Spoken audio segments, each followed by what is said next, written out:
Jane is among those that know how seriously I take the work of reading. She probably would not then be surprised to learn that my entry into reading happened, as it were, through or near her name. I'm thinking of the fact that in elementary school, in the state of Michigan, where I grew up, the readers that were used to teach reading involved these characters, one of whom was Jane. The title of the text, I recall, is the one that was later taken for the use in a film, that title being Fun with Dick and Jane. I suppose the important thing about this particular approach to reading is that it downplayed very significantly the phonic and phonological aspect of reading, and it stressed this idea of recognizing by sight specific words. This relationship between sight and the word is something that has been on my mind probably ever since, and it's something Jane and I spoke about a great deal. I perhaps may be making more than I should out of a name, but it does seem fair to stress that it's Jane's name that will last forever. And at this particular point, I think I want to hang on to the name Jane. With that in mind, I do have to then acknowledge that that name played important roles in my life well past first grade. When I started thinking I had some kind of musical talent and began performing with others in small combos and bands, one of the songs that we stumbled upon and became interested in was a song by the Velvet Underground, written by Lou Reed, simply called Sweet Jane.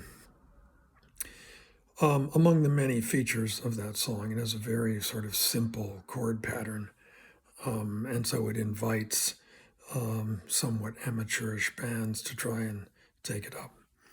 But there is presented in the song a relationship between Jane and someone called Jack. I have to admit that at the time, though I had memorized the lyrics, I didn't really get what the point was in invoking the character of Jack, except as a sort of generic male. It was much, much later, although in some ways also directly later, that in graduate school, no longer in Michigan, but in Wisconsin, I became very interested in poetic language, poetry, and in particular, I was taken with various voices within so-called British modernism, one of those being William Butler Yeats. And Jane will know, in fact, I know she knows, that among the late poetry of Yeats are a group of things that in various ways invoke the character of Crazy Jane. Crazy Jane speaking to various persona, notably, I suppose, the bishop. Now, apart from trying to sort through what all might be said about the bishop, Jane, these poems, Yeats, etc., it was in these poems that I discovered a potential source for Lou Reed's interest in Jack, because Jack is one of the other persona that figure in these poems. So it all felt as though I was making some kind of headway in and around what I cared about and the name Jane. I will not go on for great length. I know others have things they would like to share. But I did want to end with sort of an anecdote that will speak to me for a good long time. The anecdote involves a talk that Jane gave while she was at Leeds. This was a talk about her current research. She had recently assumed the Woyesayinka chair at Leeds, and almost as if she was announcing her research project to those interested, she talked to us for about an hour. A lot about her work with Adrian and Basil, the Handsprings Puppetry Company, William Kentridge.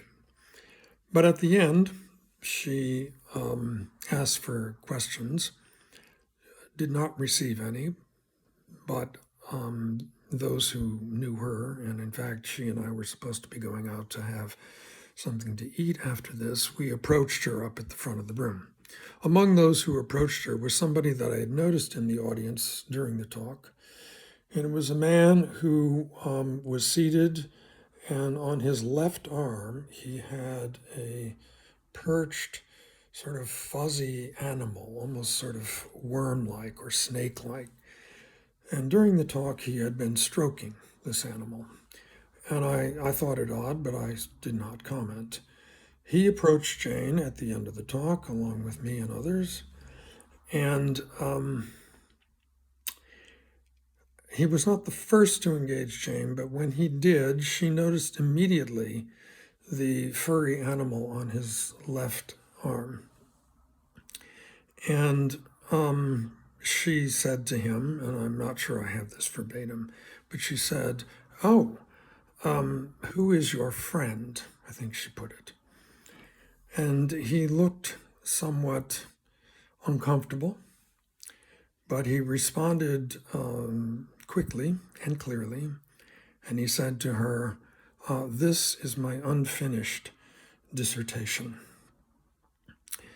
And Jane, without losing a beat and looking at him straight in the eye, she said something which I'd heard her say many, many times before: "Fabulous." That's Jane, sweet Jane, crazy Jane, Jane. And I just want to mark her passing with those memories.